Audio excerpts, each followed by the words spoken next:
Hello, everyone. My name is Lisa Herrera, and I'm the lead on several of ISSofBC's digital literacy projects.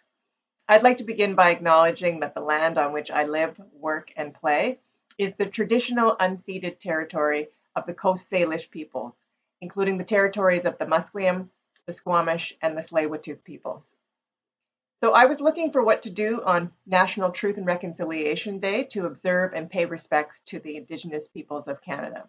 And I decided that I would like to heed the call of many Indigenous leaders in Canada and begin to read through and reflect on the 94 calls to action that were given by the Truth and Reconciliation Committee. So while I was looking for that document, I came across this website for the National Center for Truth and Reconciliation. And I found this graphic for an educational project they have running to imagine a Canada reconciled. So that's a goal that I like to keep in mind, is to think about Canada being reconciled.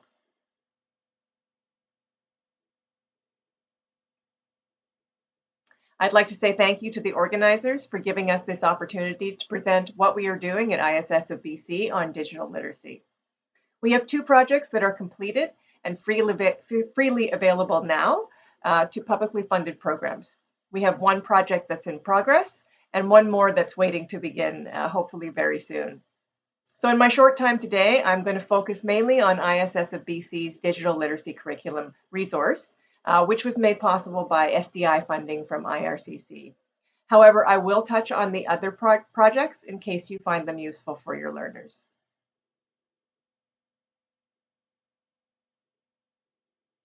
The digital literacy curriculum resource was researched, developed, and field tested in 2019 and was launched in April 2020.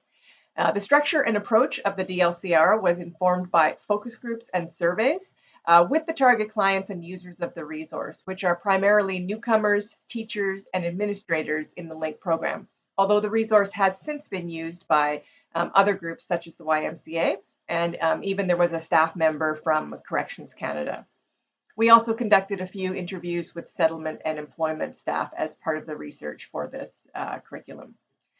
In addition, expert information on the discrete skills that make up digital tasks, as well as proven successful methods for teaching digital literacy, were provided by the coordinator of computer and drop-in programs at UBC's Learning Exchange program. Finally, we did do an environmental scan of existing digital literacy programs, best practices information, curricula, and materials that are aimed at newcomers for this research. So this research revealed to us the everyday real-world tasks involving digital literacy that learners want and need to learn to do, as well as how to break down those tasks so that learners could start from the absolute very beginning of using a computer for the first time and build their skills from there. A key takeaway from our research on the DLCR was this best practices document. So this document provides key guidelines for incorporating digital literacy support and instruction into a service provider's programming. Now, people tend to skip these types of background documents, and sometimes they aren't critical to success. But from what we know now, particularly working with hundreds of learners in an online environment, we consider that anyone wanting to use the DLCR should first read the best practices so that any program or tutor using it is set up for success. Now, we are also in the process of producing another best practices document and a video to go along with that for our current digital literacy project, which we are doing with funding from Community Living BC. Now, there's a particular focus on the individuals with developmental disabilities that are served by CLBC, but these practices apply to all learners who need to learn and improve their digital literacy skills to perform basic digital tasks. So more than the best practices that go with the DLCR, this document really gets into the approach that is needed for teaching basic digital skills. So some topics that are covered in these best practices, the difference between conveying digital information and building transferable and lasting digital skills, the barriers to learning, and of course, strategies for ensuring successful digital skills learning. We also have tips for delivering tutoring because that's what this project is focused on. It's focused on tutoring one-on-one or in small groups. Now, if you want to get access to any of the materials in the Digital Literacy Curriculum Resource or any of our other digital literacy materials, please go to the website, which is digitalliteracy.issofbc.org, and make a request through the form that is on the Contact tab.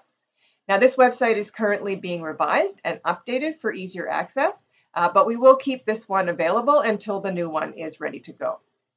So let me tell you very quickly about what you can find on this website. You can get more information about who was involved in the project and the research that we did on the About page. The Start Here tab has the DLCR best practices document that I was just talking about. It also has an instructor manual for using the DLCR and screencast videos to go with that, providing information about the different parts of the curriculum. Now, these two tabs, the About and the Start Here tab, are not password protected, but the Materials tabs are password protected to avoid learners accessing them for self-study because they're not built for self-study for learners. So looking at the other tabs, the Needs Assessment tab contains a diagnostic needs assessment tool to help you find out where learners are at in their digital skills before you begin teaching. The For Teachers tab has all the lessons, materials, and tasks to be used to teach digital skills. And the For Students tab has extra practice activities, or what we call EPAs, that are intended for use after learners are taught in a face-to-face environment. Now, if you will notice, if you mouse over the Students tab, there is a pop-up that's called Remote Delivery. So this is the document that you could use if there's absolutely no way that you can deliver digital literacy training face-to-face and you must deliver it remotely. But in all honesty, this document was put together in response to the pandemic and people not being able to deliver any services in person, so it was never tested. Which is why we're very excited to be doing our next whole digital literacy project, which is another SDI-funded project on delivering digital skills tutoring remotely. Now, you can also see between the Students and the Contacts tab, there is a tab called For Phones. The DLCR focuses for the most part on using computers to build digital literacy, as that is what is most needed for the workplace and it is best for study. But for clients who can only use a phone to access settlement services, another project that was funded by the Government of British Columbia's Immigration Policy and Integration Branch, the Ministry of Jobs, Economic Development and Competitiveness, was added in the summer of 2020. You can also receive the passwords for the phones material by sending a request through the Contact tab on this website. Okay, very briefly now, let me show you the DLCR itself, starting with the Diagnostic Needs Assessment tool or the DNA tool. So our research shows that learners tend to either over or underestimate their skills. So relying on a self-assessment alone can be very misleading. The DNA tool consists of online interactive diagnostic activities, rubrics for the assessor, and self-assessment for learners. The learner completes the online interactive activities in the presence of an assessor, and the assessor observes the potential learner and uses the rubrics for each of the activities to determine the instructional needs in the various areas. Now, once you know what learners can do, you can move into the appropriate module to begin teaching. The ISSofBC Digital Literacy Curriculum Resource consists of modules covering a range of digital skills, which are essential to building a foundation for digital literacy. You can see the 8 modules that are on the slide. So each module builds on the one before it, though you don't have to start at the beginning if the learners that you have can demonstrate that they have the prerequisite skills for the modules that you want to start in.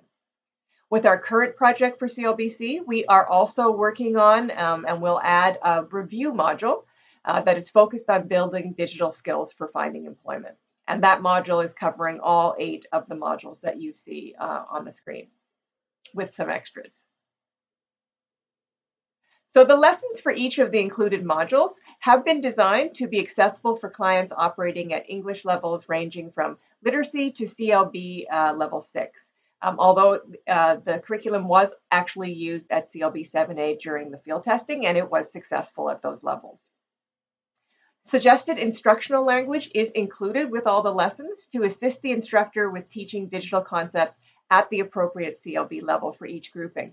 But you should know that the concepts in each of the lessons are actually the same. You just cover less content at lower CLB levels and more content at higher CLB levels. Also, each of the lessons comes with visuals for teaching and handouts for practice for the learner. So the ones that you see on the slide here are in Module 1 for CLB1. As I mentioned, the Digital Literacy Curriculum Resource also provides extra practice activities, or EPAs, that learners can do after they have the digital literacy instruction. They can do these EPAs at home or in a library or other institution that is offering computer and internet access. So the EPAs are online activities that allow the learner to repeat key components of lessons over and over and over until they feel more confident. So for example, learners can practice clicking on a file and dragging and dropping it into a folder, or navigating to and typing in the address bar of an internet browser. Again, it's important to note that the extra practice activities are intended to be provided to learners after instruction and support have been given by an instructor in a face-to-face classroom situation. The EPAs do not take the place of methodic step-by-step instruction and practice in the classroom. And if you're assigning the EPAs to learners before they receive instruction in the classroom, it may cause them to feel frustrated and discouraged instead of gaining more skills and gaining more confidence. Okay, finally, after the lesson and the digital task in each module, LINC teachers will find a PBLA task that incorporates the digital skills that were taught in the lesson. The PBLA task includes the CLB assessment form and the task sheet for students. Now, it's very important for teachers to recognize that the digital literacy lessons detailed in this curriculum resource are not skill-building language lessons. So teachers wanting to use the PBLA task in this resource must plan and teach skill-building language lessons prior to administering the PBLA task that is provided in the module, just as they always would.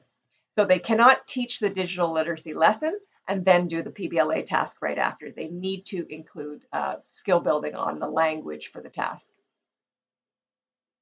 Okay, that's a quick overview of what's contained in the DLCR. The phone's curriculum has similar material, but it's based on using mainly an Android phone, though there are some units for iPhones. And again, if you're interested in getting access to the materials, you can go to the website and fill in the form on the contact tab, or you can email communications@ISSBC.org. That email actually comes to me to give access. So please be sure, if you're asking for access, that you mention the organization you work for and what type of public funding you get for your program, so that I can give you the passwords. Finally, we are going to be looking for referrals of clients for our next digital literacy project, which is exploring how clients can best learn digital skills remotely. If you're interested in learning more about that project or referring clients, please do send me an email. Thank you very much for your time.